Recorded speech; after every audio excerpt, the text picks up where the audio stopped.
Buat teman-temanku yang baru gabung, bisa cek di playlist untuk urutan videonya, dan bisa juga cek di playlist untuk judul barunya. Bab 551, Tidak Mau. Meninggalkan. Tidak ada yang bisa pergi.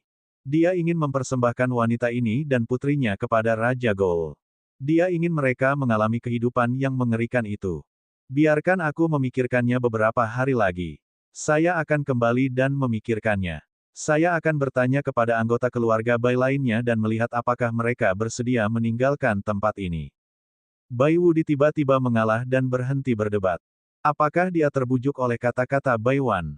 Yun Ran tidak berpikir demikian. Kebencian seseorang tidak bisa terakumulasi dalam waktu singkat. Demikian pula, hal itu tidak akan hilang dalam waktu singkat. Ibu, apakah menurutmu dia benar-benar ingin mempertimbangkan ini? Bai Wan mengerucutkan bibirnya. Dia tidak bodoh. Dia tahu bahwa dia tidak bisa meyakinkan Bai Wudi, yang membenci keluarga Bai, hanya dengan beberapa kata. Tidak, sorot matanya memberitahuku bahwa dia tidak berdamai. Tapi orang-orang di belakangnya ingin pergi. Oleh karena itu, Bai Wan tidak menunggu jawaban Bai Wudi. Sebaliknya, dia menunggu orang-orang di belakangnya menyebarkan berita bahwa mereka telah datang ke penjara Great Desolate dan hendak pergi bersama keluarga Bai. Keluarga Bai memang membutuhkan waktu untuk mempertimbangkannya. Dia tidak sedang menunggu Bai Wudi. Mereka perlu menunggu di sini beberapa hari lagi. Dibandingkan dengan ketenangan mereka, Bai Feng khawatir tentang kebangkitan Raja Goal. Melihat bulan darah di langit, dia menjadi semakin gelisah. Raja Goal seharusnya sudah bangun. Apakah dia akan datang? Di kota hantu gelap, hal pertama yang dilakukan Bai Wudi adalah bertemu dengan Raja Goal yang baru bangkit. Hamba darah Bai Wudi menyapa Raja. Semut kecil, kamu mengganggu kedamaianku. Apakah kamu sangat ingin mati? Di platform batu yang dibangun dengan batu hitam, Raja Goal, Yelin, menopang dagunya ke atas dan menatap manusia yang seperti semut di matanya. Suara menakutkan itu bergema di aula yang gelap, membuat bulu kuduk berdiri. Bai Wudi sama sekali tidak berani menatap Raja Goal. Dia berlutut di tanah dan menundukkan kepalanya. Suaranya sedikit bergetar ketika dia berkata, saya punya sesuatu yang penting untuk dilaporkan kepada Raja. Berbicara, mata merah Yelin menyapu ringan, dan Bai Wudi merasa darah di tubuhnya akan meledak. Ya, saya menemukan beberapa budak darah yang baik dan ingin menawarkan mereka kepada Raja. Namun, tingkat budidaya mereka terlalu tinggi. Saya tidak memiliki kemampuan untuk menangkap mereka dan membawanya ke Raja. Budak darah yang baik, seberapa bagus? Yelin memutar lehernya ke arahnya, memperlihatkan taringnya yang tajam. Dari pengalaman saya selama bertahun-tahun, beberapa orang itu dapat dikatakan sebagai yang terbaik. Raja pasti akan sangat puas saat melihat mereka. Setelah Bai Wudi menerima tendangan itu, dia tahu bahwa dia bukan tandingan Bai Wan dan yang lainnya. Oleh karena itu, jika dia ingin membalas dendam, dia harus mencari pembantu lain. Di penjara Great Desolate, tidak ada penolong yang lebih kuat dari Raja Goal. Seberapa mengerikankah budidaya monster tua yang telah hidup selama 8 hingga 900 tahun dan hampir 1000 tahun. Yelin jarang pergi berburu sendirian. Bahkan di malam hari, dia tidak mau keluar. Manusia-manusia di penjara Great Desolate ini tidak enak, dan mereka tidak sepadan dengan waktunya. Namun, bulan darah baru saja turun dan dia baru saja bangun. Dia perlu meminum darah manusia segar. Adapun budak darah yang dikirimkan kepadanya sebelumnya, dia kehilangan makan setelah melihatnya. Budak darah di penjara Great Desolate menjadi semakin buruk. Apakah para idiot dari 5 kerajaan itu sengaja mengirimkan budak darah ini untuk membuatnya jijik? Maka mereka tidak boleh menyalahkan dia karena mengabaikan perjanjian saat itu. Bab 552, Hobi apa ini? Yelin kelaparan dan sangat membutuhkan darah manusia, jadi dia punya ide. Dia bergerak dan langsung muncul di depan Bai Wudi. Enyahlah ke depan dan pimpin jalan. Jika saya mengetahui bahwa Anda berbohong kepada saya akan mematahkan leher Anda dengan lembut. Suara dingin terdengar di telinga Bai Wudi, dan dia merasakan hawa dingin merambat di punggungnya. Aku tidak akan berani. Untuk membuktikan perkataannya, Bai Wudi menunggangi binatang iblis terbang itu dan memanfaatkan malam itu untuk kembali ke keluarga Bai bersama Raja Goal. Pada saat ini, di dalam gubuk lumpur kecil, Pak Kecil, yang sedang mendengarkan cerita ayahnya tentang menangkap binatang iblis besar bersama sekelompok anak-anak, tiba-tiba mengernyitkan telinganya. Ayah, ini Buddy. Buddy ada di sini lagi. Segera setelah Pak kecil itu selesai berbicara, Mo Beiyuan juga mengumpulkan ki spiritualnya dan mendeteksi suara halus dari binatang iblis terbang yang mengepakkan sayapnya. Dia mengambil paket kecil itu dan menatap Yunran. Pak kecil itu tidak mengenal rasa takut sama sekali. Dia berbaring di bahu ayahnya dan melambaikan tangan kecilnya pada antek-anteknya. Jangan takut, bawahanku. Sweetie Cake akan mengalahkan Buddy. Aku tidak akan membiarkan dia menangkapmu. Mo Beiyuan menoleh, dan Yunran segera menjadi waspada. Aku akan keluar dan melihatnya. Badai pasir sangat kuat di luar. Sweetie Cake dan ayah akan tinggal di sini. Pak kecil itu mengangguk patuh. Baiklah, kalau begitu aku akan memukul Buddy. Aku akan menelepon Sweetie Cake. Yunran terdiam. Hobi apa yang dimiliki si paket kecilnya? Di luar, badai pasir sangat kuat. Yunran berjalan keluar dari rumah lumpur kecil yang bobrok dan tidak mencolok dengan jubah hitam besar. Di bawah sinar bulan, dia tampak seperti peri di bawah bulan. Yelin melihat sekilas wanita manusia ini. Dia telah hidup bertahun-tahun, tapi ini adalah pertama kalinya dia melihat wanita manusia yang begitu memikat. Namun, penampilannya membuatnya merasa darahnya sangat manis. Makannya langsung teh oleh wanita ini, dan taringnya mulai terasa gatal. Hamba darah itu tidak berbohong padanya. Wanita ini memang budak darah yang hebat. Dia terlalu menggoda. Dia tidak tega membunuhnya sekaligus. Dia ingin merawatnya dengan baik dan mencicipi kelezatan ini sedikit demi sedikit. Setelah Yunran meninggalkan rumah lumpur kecil itu, tatapannya langsung berubah menjadi dingin. Dia melirik binatang iblis terbang yang secara bertahap mendekat di udara. Apakah Bai Wudi sudah kembali? Ketika binatang iblis terbang perlahan mendekat, Yunran juga melihat bayangan hitam yang paling mencolok di antara para pelayan darah. Orang itu mengenakan jubah hitam. Pengerjaannya sangat indah. Ada benang merah tua yang disulam dengan pola retro yang rumit. Dia jauh lebih tinggi dari pria dewasa. Tangan dan kakinya panjang, dan kulitnya seputih orang mati. Mata merahnya sangat menarik perhatian. Yunran tahu bahwa ini adalah hantu. Dia memandang dengan acuh tak acuh tanpa rasa takut, seolah hantu ini bukan apa-apa di matanya. Yelin telah melihat banyak mangsa, tapi ini adalah pertama kalinya dia melihat mangsa yang begitu tenang saat menghadapinya. Dia menghela nafas, apakah budak darah ini buta? Sayang sekali. Dia suka melihat ketakutan besar di mata manusia saat dia menggigit leher mereka. Ditambah dengan darahnya yang manis, rasanya berbeda. Jika dia buta, itu akan menjadi kurang menarik. Bai Wudi takut Raja Goul tidak bahagia, jadi dia segera menjawab, Raja, dia tidak buta. Dia bisa melihat. Percakapan mereka membuat Yunran melirik dengan penuh minat. Raja, apakah wajah pucat dan mati ini adalah Raja Goul yang legendaris? Cek, cek, cek. Apa yang terjadi dengan menjadi tampan dan mendominasi? Bukankah rumor itu bohong? Itu benar. Saya dapat melihat. Aku bisa melihat wajah matimu. Selain itu, saya tidak tuli. Aku bisa mendengar omong kosongmu. Siapa budak darah? Saya khawatir Anda terlalu banyak tidur dan otak Anda rusak. Raja Goul mungkin merupakan eksistensi yang menakutkan di mata orang lain. Tapi siapa Yunran? Dia adalah wanita yang telah membunuh Zombie King. Di matanya, Raja Goul hanyalah monster yang telah hidup beberapa ratus tahun dan menghisap darah manusia. Bab 553, Bunuh Kamu. Apalagi, Yelin telah hidup sebagai hantu selama bertahun-tahun. Manusia yang dia hadapi semuanya takut dan hormat padanya, mereka memperlakukannya sebagai hantu abadi. Bahkan kaisar dari 5 negara harus mendengarkan Yelin ketika mereka berbicara dengannya. Tapi sekarang, wanita manusia di depannya ini, menghinanya. Wajah mati. Pasti ada yang salah dengan otaknya.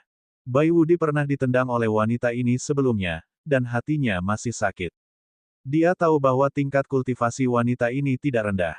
Namun, dia tidak menyangka wanita ini begitu berani memarahi Raja Goul. Sekarang, dia tidak perlu memprovokasi dia sama sekali. Wanita ini sudah mati. Yelin perlahan meluruskan tulang punggungnya yang sedikit bengkok, dan tubuhnya yang kaku mengeluarkan suara retak. Mata merah darahnya seperti ular berbisa yang tersembunyi di gurun saat dia menatap tajam ke arah Yunran. Apakah kamu tahu siapa aku? Yun Ran meliriknya dengan acuh tak acuh. Panggilan Bai Wudi ini menyebutmu sebagai raja, seperti yang dilakukan penjilat. Apakah saya masih perlu menebak identitas Anda? Bai Wudi terdiam. Wanita ini, siapa yang dia panggil penjilat? Pada saat ini, Mo Beiyuan dan yang lainnya di gubuk lumpur kecil secara alami mendengar percakapan di luar. Mengetahui bahwa itu adalah Raja Goul, dia mengerutkan kening. Dia bergegas keluar dengan paket kecil di pelukannya. Pak kecil itu mengira ayahnya akan mengajaknya keluar untuk dipukuli. Bangunlah. Dia melambaikan tangan kecilnya dan memberi isyarat dengan gembira. Adikku, Sweetie Cake akan menghajar Buddy. Ran. Mo Beiyuan mengumpulkan ki spiritualnya dan tiba di samping Yun Ran secepat mungkin. Matanya yang dingin menyapu dan dia melihat ke arah Raja Hantu di seberangnya. Pak kecil di pelukannya juga melebarkan mata hitam besarnya. Wajah kecilnya dipenuhi rasa ingin tahu dan kegembiraan, dan tangan kecilnya terkepal.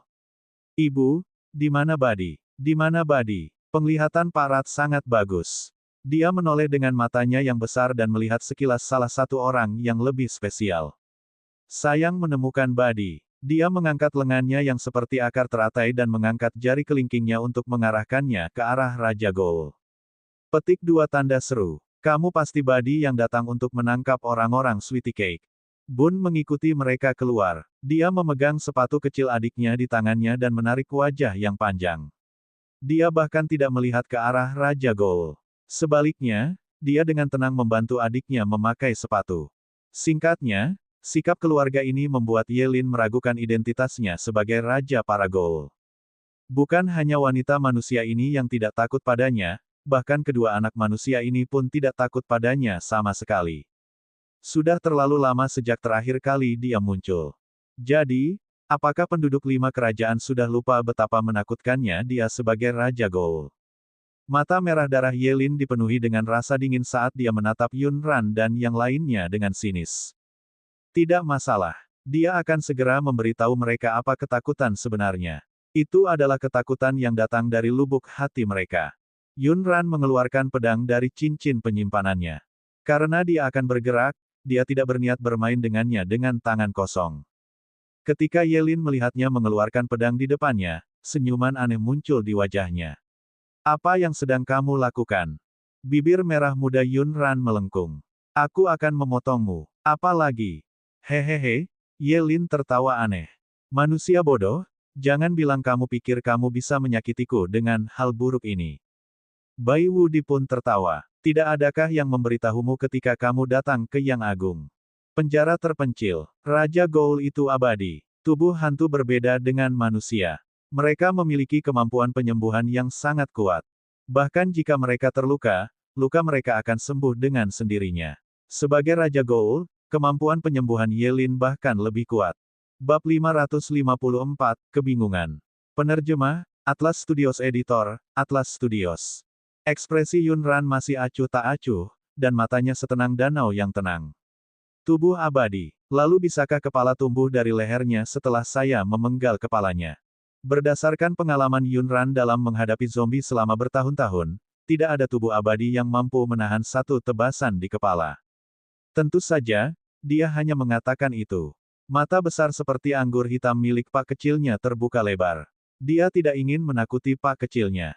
Namun, paket kecilnya memiliki pendengaran yang baik dan rasa ingin tahu yang luar biasa.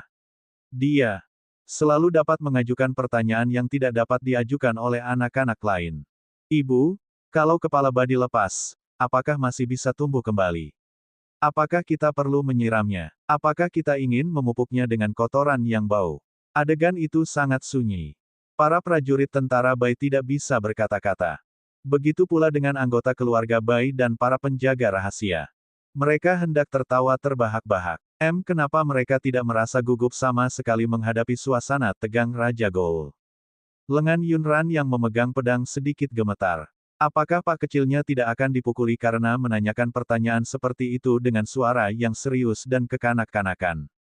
Wajah Yelin yang pucat pasi terlihat berubah menjadi hijau. Pak kecil itu tidak tahu bahwa pertanyaannya telah membuat marah Raja Goul sampai-sampai ekspresinya jelek. Dia bahkan memiringkan kepalanya dan berkata dengan suara kekanak-kanakan, "Aku tahu di mana kotoran bau itu." Benjolan yang sangat besar. Yelin telah hidup selama hampir 1000 tahun, tapi dia tidak pernah diejek seperti ini. Apalagi orang di depannya adalah anak manusia kecil yang mungkin baru berusia 3 atau 2 tahun. Niat membunuh berwarna darah langsung muncul di mata Yelin. Sepasang tangan ramping dan pucat yang ditutupi meridian abu-abu kehijauan terangkat. Dia memamerkan taring putihnya dan berkata dengan dingin, "Semut kecil, kamu ingin mati." Pak kecil itu sama sekali tidak takut padanya. Dia menjulurkan lidahnya dan menatap ke arahnya. Kemudian, dia mengangkat tangan kecilnya dan menunjuk ke arahnya. Dia berteriak, "Saya akan menghajarmu, saya akan menghajarmu. Kue manis akan menghajarmu." Yunran tidak bisa membiarkan paket kecilnya melawan Raja Goul. Dia menggerakkan kakinya dan berdiri di depan Mobe Yuan dan si paket kecil. Bun membantu adiknya memakai sepatu. Dia perlahan mengeluarkan botol porselen kecil dari cincin penyimpanannya dan menaburkannya ke pedang Yunran. Tindakan membingungkan ini membuat Yelin yang berada di seberangnya terlihat bingung. Apa yang dilakukan anak manusia ini? Apakah itu upaya untuk membiusnya? Yelin telah melihat orang-orang yang ingin meracuninya. Namun, ini adalah pertama kalinya dia melihat seseorang secara terang-terangan meracuninya. Belum lagi pedang wanita itu tidak bisa melukainya sama sekali. Meski bisa menebasnya, racun anak manusia ini tidak akan berpengaruh apapun padanya. Yunran juga tertegun, tapi bunnya pasti punya alasan tersendiri melakukan hal ini. Oleh karena itu, dia tidak banyak bicara. Tanpa menunggu Raja Goul bergerak, dia bergegas membawa pedangnya. Apa yang tadi dikatakannya, orang yang menyerang lebih dulu akan menang, dan orang yang menyerang belakangan akan menderita. Yunran bergerak lebih dulu. Yelin sepertinya sudah hidup lama sekali. Dia berdiri di tempat dan mengangkat tangan. Aura kuat seperti kabut darah berkumpul di sekujur tubuhnya. Taringnya yang dingin mulai terasa gatal lagi. Dia terus menghisap darah manusia untuk menghilangkan rasa laparnya. Karena wanita ini datang mengetuk pintunya, dia tidak akan menahan diri. Kabut darah aneh muncul dari tubuh Yelin. Di bawah bulan darah, dia seperti hantu jahat yang baru saja merangkak keluar dari tanah. Baru pada saat itulah semua orang menyadari bahwa orang yang berdiri di depan mereka bukanlah orang biasa, melainkan Raja Goul yang menakutkan. Bab 554, Kebingungan. Ekspresi Yunran masih acuh tak acuh, dan matanya setenang danau yang tenang. Tubuh abadi. Lalu bisakah kepala tumbuh dari lehernya setelah saya memenggal kepalanya? Berdasarkan pengalaman Yunran dalam menghadapi zombie selama bertahun-tahun, tidak ada tubuh abadi yang mampu menahan satu tebasan di kepala. Tentu saja, dia hanya mengatakan itu. Mata besar seperti anggur hitam milik Pak kecilnya terbuka lebar. Dia tidak ingin menakuti Pak kecilnya. Namun, paket kecilnya memiliki pendengaran yang baik dan rasa ingin tahu yang luar biasa. Dia selalu dapat mengajukan pertanyaan yang tidak dapat diajukan oleh anak-anak lain. "Ibu, kalau kepala badi lepas, apakah masih bisa tumbuh kembali? Apakah kita perlu menyiramnya? Apakah kita ingin memupuknya dengan kotoran yang bau?" Adegan itu sangat sunyi. Para prajurit tentara Bai tidak bisa berkata-kata. Begitu pula dengan anggota keluarga Bai dan para penjaga rahasia. Mereka hendak tertawa terbahak-bahak. Kenapa mereka tidak merasa gugup sama sekali menghadapi suasana tegang Raja Goul? Lengan Yunran yang memegang pedang sedikit gemetar. Apakah Pak kecilnya tidak akan dipukuli karena menanyakan pertanyaan seperti itu dengan suara yang serius dan kekanak-kanakan? Wajah Yelin yang pucat pasi terlihat berubah menjadi hijau. Pak kecil itu tidak tahu bahwa pertanyaannya telah membuat marah Raja Goul sampai-sampai ekspresinya jelek. Dia bahkan memiringkan kepalanya dan berkata dengan suara kekanak-kanakan, "Aku tahu di mana kotoran bau itu." Benjolan yang sangat besar. Yelin telah hidup selama hampir 1000 tahun, tapi dia tidak pernah diejek seperti ini. Apalagi orang di depannya adalah anak manusia kecil yang mungkin baru berusia 3 atau 2 tahun. Niat membunuh berwarna darah langsung muncul di mata Yelin. Sepasang tangan ramping dan pucat yang ditutupi meridian abu-abu kehijauan terangkat. Dia memamerkan taring putihnya dan berkata dengan dingin, "Semut kecil, kamu ingin mati." Pak kecil itu sama sekali tidak takut padanya. Dia menjulurkan lidahnya dan menatap ke arahnya.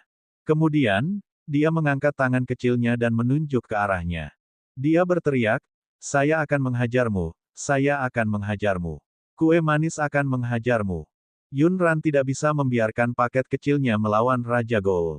Dia menggerakkan kakinya dan berdiri di depan Mo Beiyuan dan si paket kecil. Bun membantu adiknya memakai sepatu. Dia perlahan mengeluarkan botol porselen kecil dari cincin penyimpanannya dan menaburkannya ke pedang Yunran. Tindakan membingungkan ini membuat Yelin yang berada di seberangnya terlihat bingung. Apa yang dilakukan anak manusia ini? Apakah itu upaya untuk membiusnya? Yelin telah melihat orang-orang yang ingin meracuninya.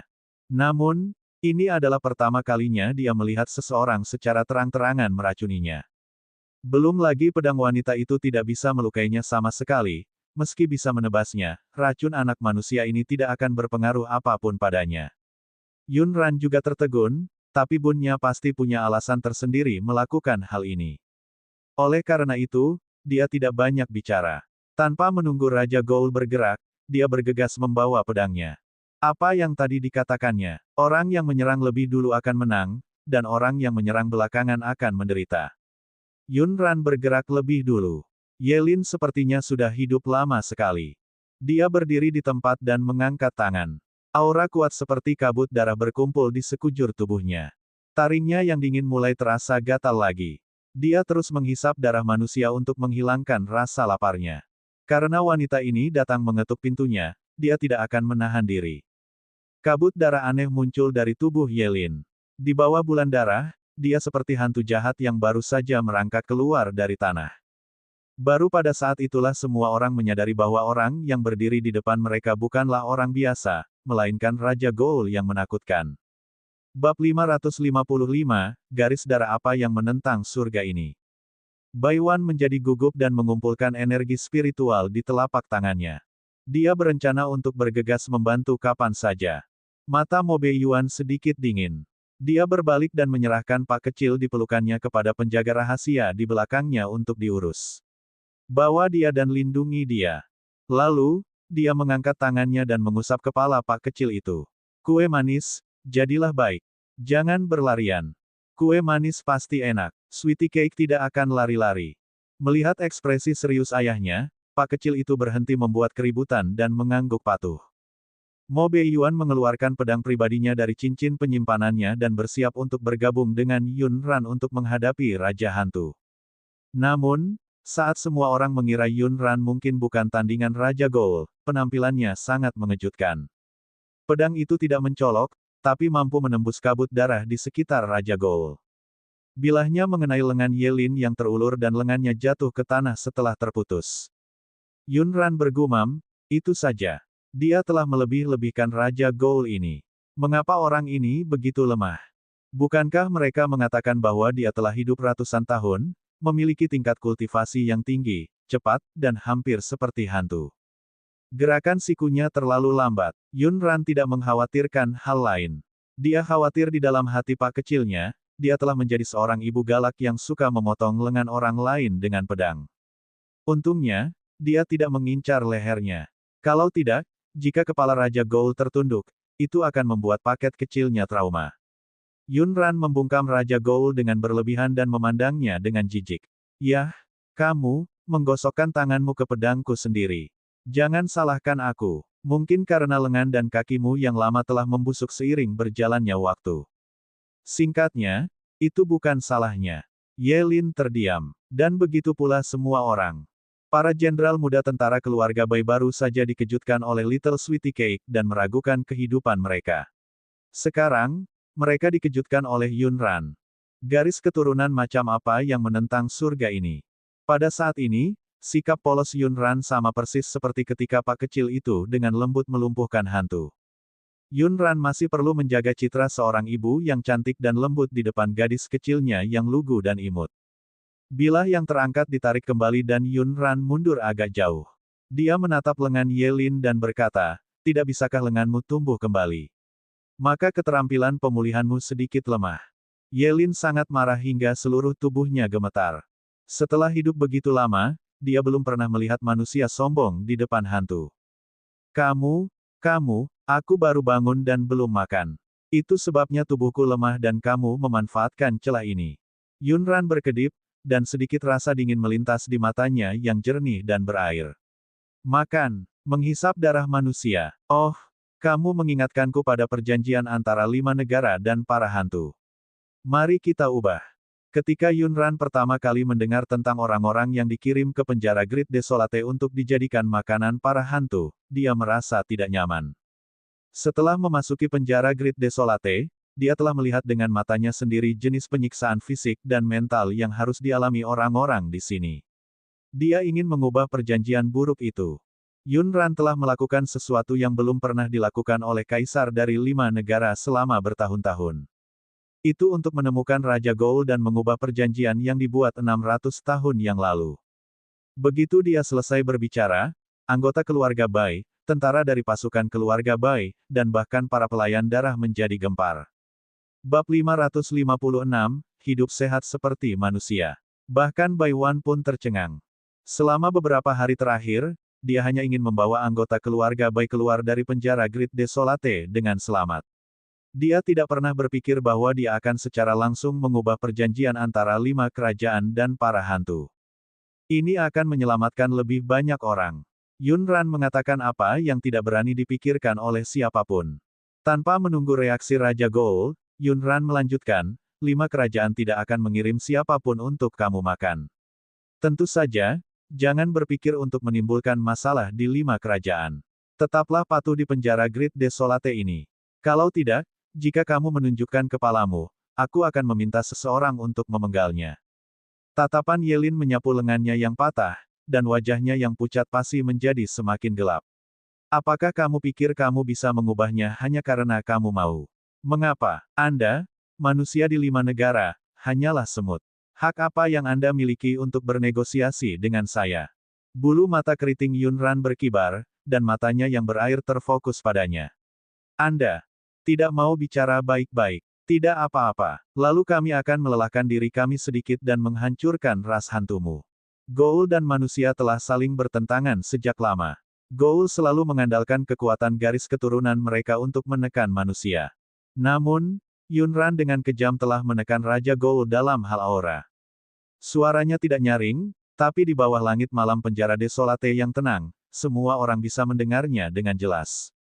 Hal itu benar-benar mendongkrak semangat mereka dan langsung mendapat respon dari para penjaga rahasia. Nona Yunran benar. Jika kamu tidak ingin membicarakannya, ayo hancurkan hantu-hantu itu. Lagi pula itu bukan masalah besar. Para prajurit tentara Bai dan anggota klan keluarga Bai juga terdorong dan langsung menjadi bersemangat. Kalau begitu, ayo hancurkan para hantu itu. Mari kita lihat apakah mereka masih berani sombong. Ya, musnahkan hantu-hantu itu. Bahkan Pak Kecil pun ikut bersenang-senang dan berteriak dengan suara kekanak-kanakan. Basmi mereka. Kami akan memusnahkan Badi. Bai Wudi berdiri di samping dan tidak berkata apa-apa karena perkembangan masalah berbeda dari yang dia bayangkan. Dia benar-benar tercengang. Sejak kapan umat manusia menjadi begitu percaya diri? Mereka justru berani membuat keributan di depan para hantu. Juga, bagaimana Putri Bai Wan, yang tampak seperti bunga yang lembut, melakukannya. Dia memotong lengan Raja Goul dengan satu tebasan. Tidak, seharusnya tidak seperti ini. Mengapa tidak ada rasa takut di wajah orang-orang ini? Mengapa mereka tidak berlutut dan memohon belas kasihan? Apakah kalian sedang bernegosiasi dengan Raja Goul? Itu adalah hantu yang telah hidup selama hampir 1000 tahun. Tahukah kamu konsekuensi dari membuatnya marah dan membuat marah ras hantu? Bai Wudi merasa tidak melakukan kesalahan apapun dari awal hingga akhir. Orang-orang inilah yang salah. Yunran hampir melupakannya. Matanya yang berair menyipit. Apa konsekuensinya? Di benua ini, yang kuat dihormati. Biarpun itu Raja Goul, aku akan tetap menebasnya. Yunran tidak perlu berpikir untuk memahami bahwa Bai Wudi telah mengambil kesempatan untuk membawa Raja Goul ke sini karena dia menginginkan nyawa mereka. Orang ini sama sekali tidak berniat bertobat. Kemudian dia tidak mau repot-repot berbicara omong kosong dengannya. Tidak semua orang di penjara Great Desolate memenuhi syarat untuk pergi.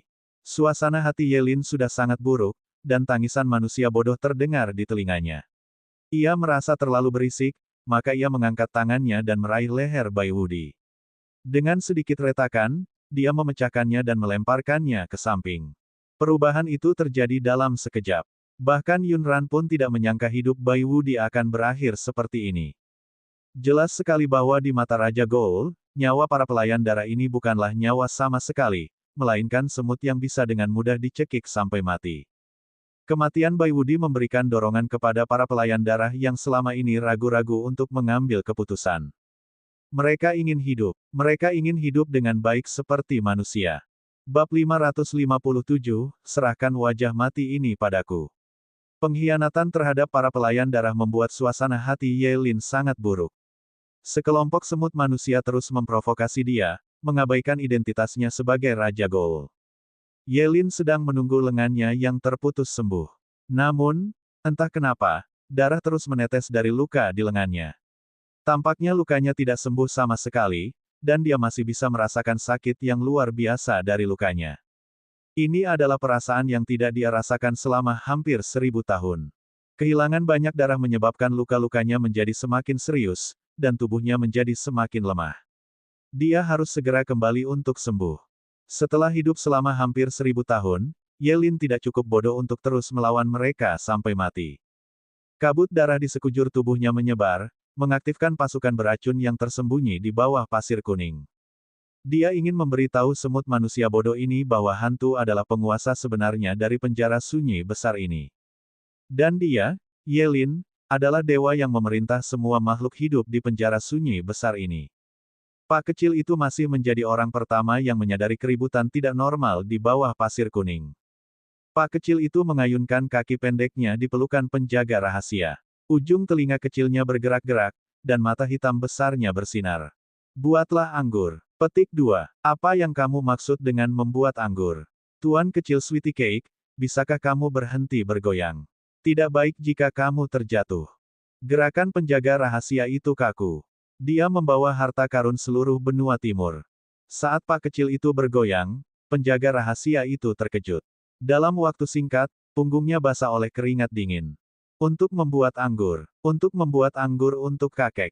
Saat Pak kecil itu berteriak, Yunran dan Mo Beiyuan juga menyadari ada sesuatu yang bergerak di bawah pasir kuning di bawah kaki mereka. Itu menimbulkan suara gemerisik. Pada malam yang sepi ini, terlihat sangat aneh dan membuat orang sedikit menggigil. Ini karena mereka tidak tahu apa yang akan muncul dari dalam tanah. Setelah tinggal di penjara Great Desolate begitu lama, anggota keluarga Bai dan para pelayan darah yang mengetahui penjara Great Desolate dengan baik menyadari bahwa ada makhluk hidup yang bergerak di bawah tanah. Semuanya menjadi pucat. Di tempat ini, selain hantu, hal yang paling menakutkan adalah binatang iblis dan makhluk beracun yang tersembunyi di bawah pasir kuning. Mereka telah melihat binatang iblis yang merangkak keluar dari bawah pasir kuning menyeret orang-orang yang hidup masuk dan menghilang tanpa jejak. Saat ini, bukit pasir yang menjulang seperti makhluk hidup di kejauhan mendekati mereka, membuat kulit kepala mereka kesemutan. Bai Feng memandang Bai Wan dengan gugup. Nona keempat, Nona muda Yunran, kamu harus berhati-hati. Mungkin ada binatang iblis dan makhluk beracun yang tersembunyi di bawah tanah. Yunran melirik ke arah Raja Goul, yang mengeluarkan kabut berwarna darah, dan segera mengerti bahwa makhluk hantu di bawah tanah ini telah dipanggil oleh Raja Goul. Dengan memutar pergelangan tangannya, dia membalikkan ujung pedangnya ke arah Raja Goul. Mo Beiyuan, lihat Sweetie Cake dan Bun. Serahkan wajah mati ini padaku. Yunran tidak mengkhawatirkan hal lain selain kedua anaknya. Mo Beiyuan tahu bahwa di dalam hatinya, keselamatan kedua paket kecil itu lebih penting dari apapun. Dia menatapnya dalam-dalam sebelum kembali dan mengambil bungkusan kecil itu dari penjaga rahasia yang melambaikan tangan mereka dengan penuh semangat. Ayah, banyak sekali kalajengking dan ular. Sweetie Cake ingin menangkap semuanya dan membuatkan anggur untuk kakek. Baru pada saat itulah penjaga rahasia di samping memahami apa yang dimaksud tuan kecil Sweetie Cake dengan membuat anggur. Ternyata dia ingin menangkap makhluk beracun ini untuk dijadikan anggur bagi Kaisar Wuan. Bab 558, tidak ada jalan keluar. Saat ini, wajah kecil Bun juga sedikit bersemangat, dan mata hitamnya bersinar. Ia juga sangat tertarik dengan makhluk beracun di bawah pasir kuning. Ayah, aku juga ingin menangkap makhluk beracun. Mo Beiyuan terdiam. Dia dan Yunran mengkhawatirkan keselamatan kedua anak itu, jadi mereka kembali. Tak disangka, kedua pak kecil itu semakin bersemangat menangkap makhluk-makhluk itu. Orang yang ada di pelukannya sudah dengan gembira bertepuk tangan di tangan kecilnya dan bersenandung gembira dengan suara bayinya. Tangkap kala jengking, ular, satu untuk Sweetie Cake, satu untuk kakak, satu untuk Sweetie Cake, satu untuk kakak. Mo Beiyuan tidak tahu apa yang bisa merangkak keluar dari bawah gundukan pasir. Beraninya dia membiarkannya turun untuk menangkap kala jengking dan ular. Bisakah kamu membiarkan penjaga rahasia menangkap mereka untukmu? Apakah penjaga rahasia juga suka menangkap kala jengking dan ular? Pak kecil itu memiringkan kepalanya dan mata hitamnya yang besar dipenuhi dengan kepolosan. Ya, mereka semua suka menangkapnya. Mo Beiyuan membujuk pak kecilnya dan menatap penjaga rahasia itu. Para penjaga rahasia segera memahami arti di balik tatapannya dan buru-buru mengangguk. Ya, kami suka menangkap kala jengking dan ular. Kami sangat menyukainya. Tuan kecil kue manis, mari kita tangkap mereka. Pak kecil itu mengedipkan matanya yang besar seperti anggur hitam lagi. Ia berpikir sejenak sebelum berkata, kalau begitu biarkan penjaga rahasia dan Sweetie Cake menangkap mereka juga. Mari kita lihat siapa yang menangkap lebih cepat, oke. Ayo berkompetisi. Para penjaga rahasia benar-benar bingung. Pak kecil ini luar biasa pintar dan tidak mudah dibodohi. Tak perlu disebutkan Bun, Nio Beiyuan hanya bisa menyetujui paket kecil itu. Ketika makhluk-makhluk di bawah tanah itu muncul nanti, dia akan melihat apakah dia bisa membiarkannya turun dan menangkap mereka. Yang pertama muncul adalah ular piton kuning. Itu kira-kira seukuran binatang iblis bintang 7 yang dibawa kembali oleh Pak kecil itu sebelumnya. Tubuhnya yang besar melesat keluar dari bawah pasir kuning dan menuju ke arah Yunran. Itu berdiri di antara Yunran dan Raja Goul. Yunran tidak senang karena ular piton itu menghalangi jalannya. Dia mengangkat pisaunya dan menebasnya. Suara gembira pangsit kecilnya terdengar dari belakang. Ular besar, buatlah anggur. Hebat, hebat, hebat. Tawanya juga tercampur. Apakah pak kecilnya harus begitu bahagia? Tepat setelah itu, sekelompok kalajengking raksasa yang panjangnya setengah dari manusia merangkak keluar dari tanah, masing-masing dari mereka mengangkat penjepit hitamnya. Pak kecilnya begitu bahagia sehingga orang bisa mendengar kegembiraan dalam suara kecilnya. Ah, ada banyak sekali kalajengking besar. Sayang ingin turun dan menangkap kalajengking dan ular bersama penjaga rahasia. Pak kecil itu terus memutar tubuhnya. Dia tidak bisa lagi berada dalam pelukan ayahnya. Nio Beiyuan melihat ke arah Bun dan menyadari bahwa bocah muda ini telah bergegas keluar. Sweetie Cake hanya diperbolehkan menangkap kalajengking dan ular tidak berbisa ini. Dia tidak bisa menangkap apapun lagi. Mo Beiyuan membuat perjanjian dengan paket kecilnya. Pekrat itu mengangguk berulang kali, menandakan bahwa dia bisa mematuhinya. Sweetie Cake hanya menangkap kalajengking dan ular. Dia tidak menangkap serangga hitam besar dengan banyak cakar itu. Tinggalkan serangga hitam besar untuk ditangkap oleh penjaga rahasia. Para penjaga rahasia menyukai mereka. Para penjaga rahasia melihatnya. Serangga hitam besar apa? Mereka jelas merupakan kelabang besar. Juga, kapan mereka mengatakan bahwa mereka menyukai kelabang besar itu? Mo Beiyuan meletakkan paketnya dan tidak berani bersantai. Dia membiarkan penjaga rahasia mengikuti Bun sementara dia mengikuti di belakang Little Sweetie Cake dan menemaninya menangkap kalajengking dan ular. Alasan mengapa Yelin memanggil binatang iblis dan makhluk beracun ini adalah karena dia berencana menggunakan kekacauan untuk melarikan diri.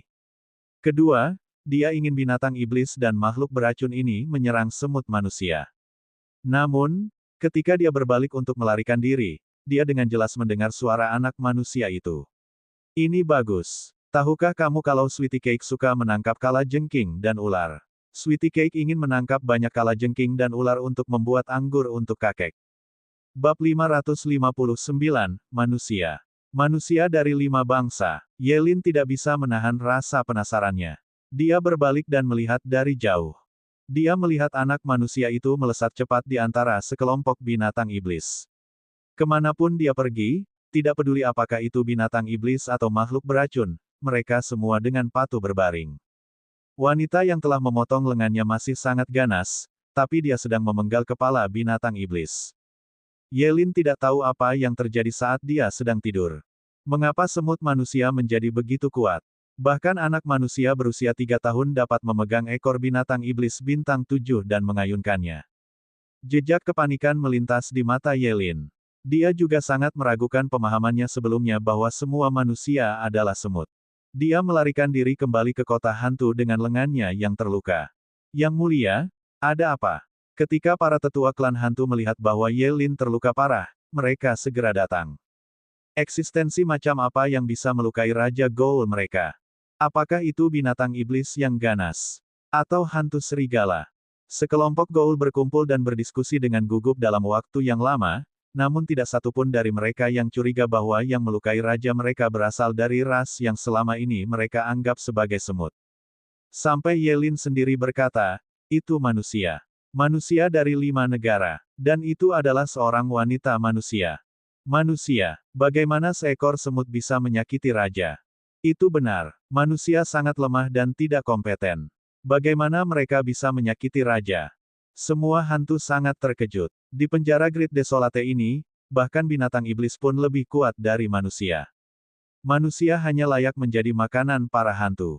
Mereka memelihara budak darah untuk bersenang-senang dan tidak berbeda dengan hewan ternak. Namun, manusia yang tidak mereka pandang telah melukai serius raja terkuat dari ras hantu mereka. Kelompok hantu juga merasakan bahaya yang belum pernah mereka rasakan selama bertahun-tahun. Raja, apa yang harus kita lakukan sekarang? Mata merah darah Ye Lin dipenuhi kabut darah saat dia menampilkan aura Raja Ghoul. Saya akan menggunakan kekuatan batu suci untuk menyembuhkan luka saya. Saat tubuhku pulih, aku akan menuntunmu untuk membasuh 5 negara dengan darah. Ye Lin merasa dia baru saja bangun dan tubuhnya relatif lemah, itulah sebabnya dia bukan tandingan wanita manusia. Ketika dia pulih, dia pasti akan meraih wanita itu dan menggigit lehernya yang lembut dan halus. Siapkan beberapa budak darah bermutu tinggi untukku. Saya perlu memulihkan diri. Segera, seseorang membawa sekelompok budak darah ke Ye Lin. Ye Lin menatap mereka dari atas. Setelah lama memetik, dia masih belum menemukan satu pun yang bisa dimakan. Aku ingin budak darah bermutu tinggi. Seharusnya itu bukan sesuatu yang membuatku muak hanya dengan melihatnya. Tetua hantu itu dengan cepat menjelaskan, Yang mulia, ini adalah budak darah terbaik. Di penjara Great Desolate ini, tidak ada budak darah yang lebih baik. Ye Lin memikirkan wajah wanita manusia tadi dan melihat hal-hal di depannya. Dia tidak bisa menunjukkan minat apapun. Namun, dia sangat membutuhkan darah manusia untuk memulihkan budidayanya, jadi dia dengan santai memilih beberapa. Dia membawa mereka ke area terlarang para hantu di kedalaman hutan. Di sisi Yunran, si Pekrat berkeringat banyak karena bermain. Tanah dipenuhi dengan mayat binatang iblis dan makhluk beracun. Pak kecil itu patuh. Dia telah berjanji kepada ayahnya bahwa dia hanya akan menangkap kalajengking dan ular. Itu tidak akan menyentuh materi iklan lainnya dan hanya akan menemukan kalajengking dan ular untuk dimainkan. Dia menendang mereka satu persatu dengan gembira. Dia tidak peduli kalajengking dan ular piton raksasa itu panjangnya 10 kaki.